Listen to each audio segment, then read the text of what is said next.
नमस्कार दोस्तों, मैं सतीश सानी आप सभी का स्वागत करता हूं हमारे channel learn and earn academy पर।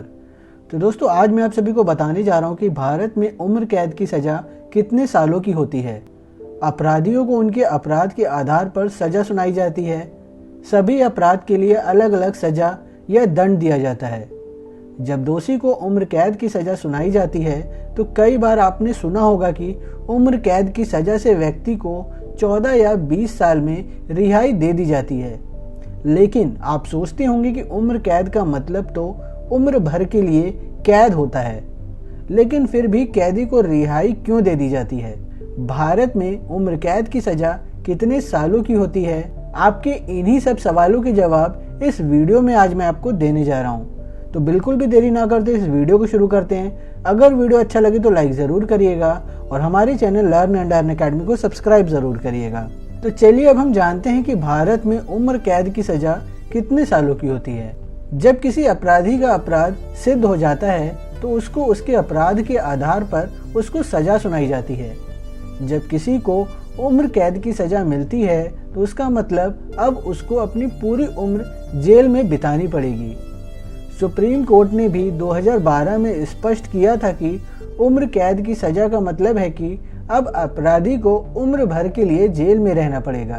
भारत में उम्र कैद को लेकर कुछ गलत अवधारणाएं हैं कि उम्र कैद की सज़ा केवल 14 वर्ष के लिए होती है। संविधान में कहीं नहीं लिखा कि उम्र कैद की सज़ा 14 वर्ष के लिए होती है।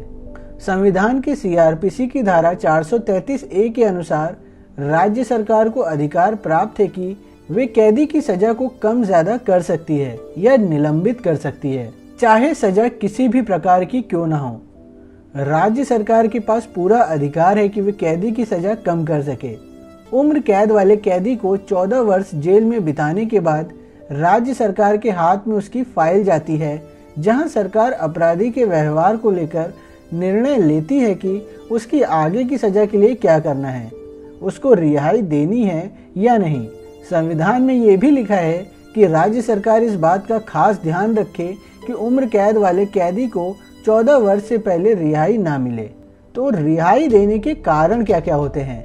उम्र कैद वाले व्यक्ति को 14 वर्ष पश्चात रिहाई देने के कई कारण हो सकते हैं, जैसे कि जेल में 14 साल तक उनका आचरण अच्छा होना, कभी बीमारी के कारण भी रिहाई दे दी जाती है, पारिवारिक मुद्दे या ऐसी कोई भी कारण जो जरूरी हो। जिन कैदियों को रिहाई मिलती है, इन सभी परिस्थितियों को देखते हुए राज्य सरकार उसको कभी भी रिहा कर सकती है।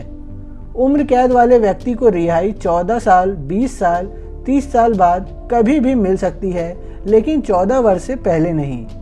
और ऐसा भी जरूरी नहीं है कि सरकार उम्र कैदियों को रिहाई आवश्यक ही देगी। रिहाई केवल कैदियों के आचरण को ध्यान में रखते हुए दी जाती है या नहीं भी दी जाती। यदि वे बाहर जाकर किसी भी प्रकार की आपराधिक गतिविधि करता है तो उसकी रिहाई निरस्त कर दी जाती है और उसको वापस जेल जाना पड़ेगा। शांति भंग करने पर किसी भी कैदी की रिहाई को निरस्त किया जा सकता है। आईपीसी की धारा 57 जो उम्र कैद की सजा से संबंधित है, उसमें उल्लेखित है कि आजीवन कारावास की सजा के सालों को गिनने के लिए इसे 20 साल के कारावास के बराबर गिना जाएगा। लेकिन इसका मतलब यह बिल्कुल नहीं है कि उम्र कैद 20 वर्ष की होती है। ये समय अवधि केवल इसलिए चुनी गई ताकि कोई गिनती करनी हो तो उम्र कैद को 20 साल के बराबर माना जाए। गिनती की आवश्यकता भी केवल तभी पड़ेगी जब किसी दोषी को दोहरी सजा सुनाई जाए या जुर्माना न भरने के लिए ज्यादा समय कारावास में रखा जाता है। उम्र कैद या आजीवन कारावास दोनों एक ही बात है। उम्र कैद का अर्थ होता है कि अपराधी पूरे जीवन तक उसकी मृत्यु ना हो जाए उसको कारावास में ही रहना पड़ेगा। उम्र कैद एक ऐसी सजा है जो बेहद गंभीर मामलों में दोषियों को सुनाई जाती है, जैसे हत्या, बलात्कार, देशद्रोह आदि। उच्चतम न्यायालय द्वारा उम्र कैद को लेकर स्पष्ट किया गया, उम्र कैद की सजा का मतलब है कि अब अपराधी को उम्र भर के लिए जेल में ही रहना पड़ेगा जब तक उसकी मृत्यु नहीं हो जाती। भारतीय दंड संहिता यानी आईपीसी में पहले उम्र कैद को निर्वासन का दंडादेश या काला पानी की सजा कहा जाता था। उस समय आजीवन कारावास पाए लोगों को राज्य से बाहर अंडमान निकोबार द्वीप में सजा काटने के लिए भेज देते थे। लेकिन 1955 में भारतीय दंड संहिता में संशोधन अधिनियम के तहत निर्वासन शब्द को बदलकर आजीवन कारावास कर दिया गया था। तो दोस्तों, ये थी जानकारी भारत में उम्र कैद के सजा से जुड़ी हुई। आशा करता हूँ ये जानकारी आपको अच्छी लगी होगी और समझ में आई होगी। अगर वीडियो अच्छा लगा हो तो लाइक ज़रूर करिएगा और हमारे channel learn and earn academy को सब्सक्राइब ज़रूर करिएगा। मैं बहुत ही जल्दी एक नेक्स्ट वीडियो के साथ मिलता हूँ। तब तक के लिए आप सभी अपना ख्याल रखें, खुश रहें, धन्यवाद।